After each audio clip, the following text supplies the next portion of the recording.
So, welcome to South First Inside View, where we actually speak to our reporters about the stories they have reported on, why they chose the stories, what they learned from it, and much more.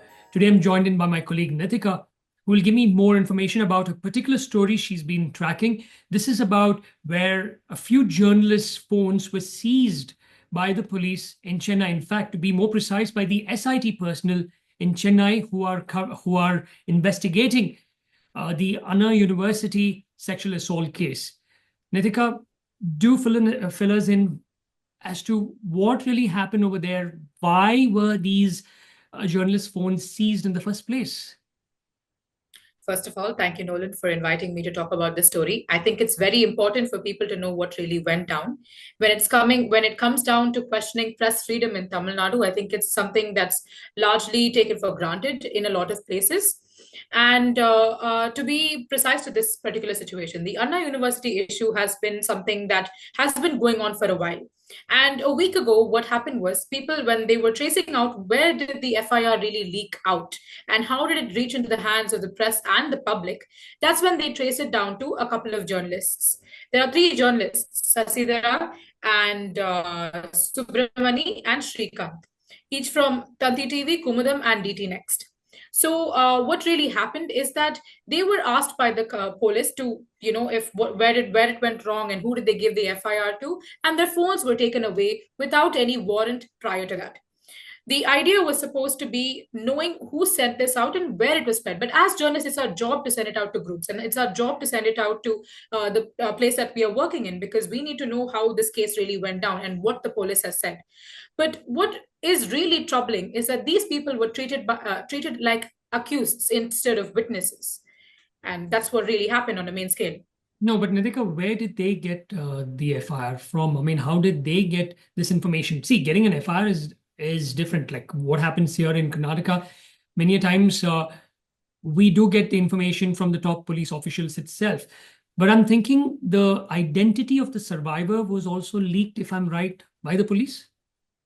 You are absolutely right. The identity of the victim and all the details with regards to her family members, her personal phone number, and her mother's number, and their address was leaked in that FIR.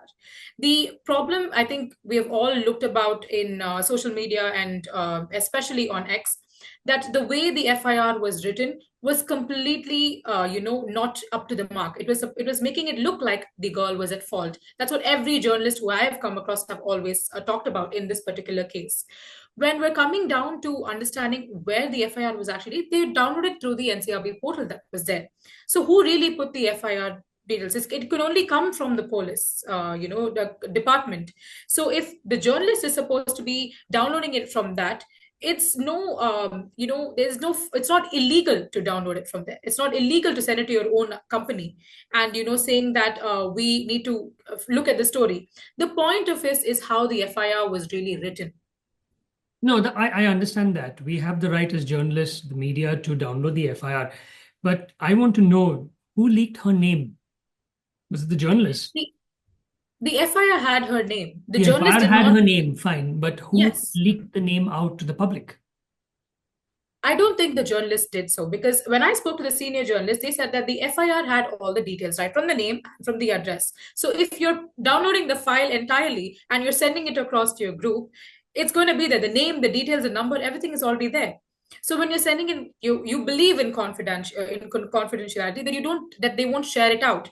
But it did so happen that everywhere the personal details were leaked out. So that's the thing. So, did you get a chance to speak to these journalists who were finally, uh, let's not say interrogated, but interviewed by the police?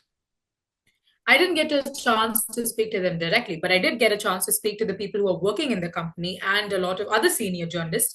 They did talk about how, in usual instances like this, they have to have a proper inquiry and figure out where it really started from instead of seizing phones. It's not allowed by any way to seize a journalist's phone, because they have everything. It's not just one source. It's about all their details and all confidential stuff that they have. So when I spoke to very, I think, a senior journalist from national media, he was specific about how this entire, situation went down the road. He talked about how they were not really inquired about what the situation is, why they sent it, they were just treated as accused. They have to be first. Initially, they said that you guys are witnesses. But the journalists claimed that no, you took our phones away and you blocked us from any kind of confirmation or, to sit with you and have a proper inquiry in the normal forum that we should have. But instead, we were just treated like the people who are not even involved in this case. We were just trying to help with the Anna University case. It's a case that has to be brought out to the public. But that's what went really, the narrative completely changed. So the senior journalists who are saying that this shouldn't happen again, it has to be a democratic place, and it has to happen where, yeah. So you're saying that their phones are still not with them? No, it's not with them. And people have, I think the Editors Guild and the Chennai Press Club have urged the government to give it back to them because they cannot hold their phones for so long. It's not fair, and it's also not illegal to send. What's the government saying? They haven't even taken a stance on it yet. I was reading from your own article that the opposition has actually come out in the open, lambasting the government, saying that this can't be done. So is the government doing anything to sort of make sure that things get okay as of now, or have they just kept mum? Interestingly, as we speak today, there is a lawyers' press meet that's happening at I think it started at 2:30 today, and they're discussing about what could really happen and where this is going to go from here. But it's only the lawyers that are talking. It's not the government. So, and it's only the press club that has been talking about it, and they've protested about it recently about how they need the phones back. But the government is completely silent about this, which is kind of astonishing for me. For me also. Do you suppose the government is actually allowing this to play about in order to divert attention from, I don't know, what's happening in Tamil Nadu as of now? I think with all the journalists and the journalists that I have talked to, we truly believe that the law and order has completely gone haywire here. And if they are able to create so many scenarios about one particular incident and they've still not talked about it and they still haven't talked about any kind of thing. For the Kallakurchi case, the Stalin took a stance immediately on his social media and he said this has to be dealt with.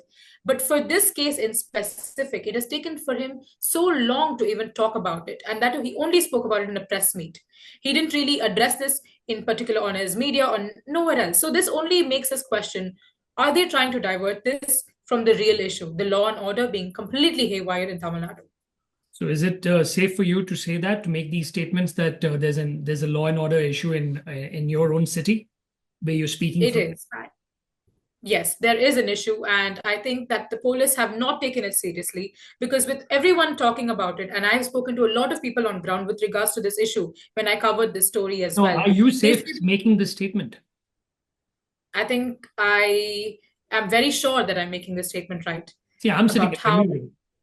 I need my police over here. Yeah. But I don't know if you're safe over there sitting in Chennai and making these statements.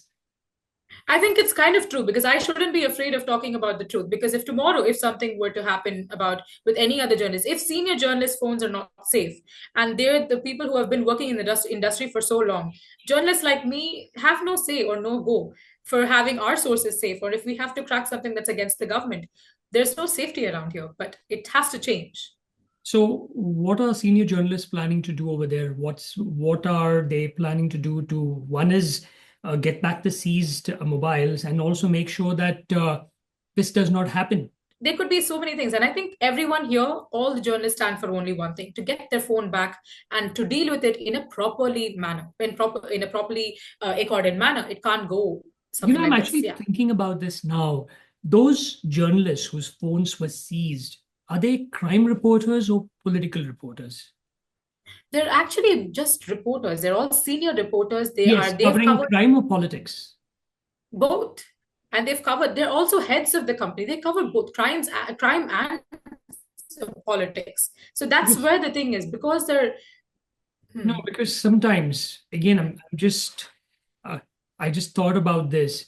It depends on what's your beat. If they're a political reporter and maybe their beat is the opposition, the AIADMK or any other party, and not the DMK per se, could this be that they were or are being targeted? I don't know. Again, just asking.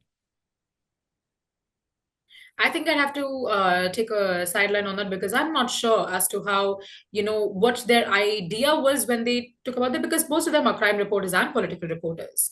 And they're also the senior heads. So they cover a lot of the aspects in that's happening in Chennai with regards to both of these fields. But we never know what really is the motive of getting their phones away from them. Okay, so what next now?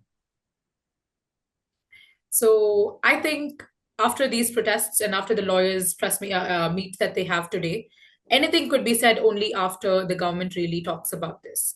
If it's only now reached to the court, and I think the next step is for them to stand firm on their ground and say that we need the phones back and something has to change about this. This is really, it's questionable that people can walk by and say that we can take your phones at any time you're trying to cover something against the government. It's really a questionable matter with regards to journalists on a whole.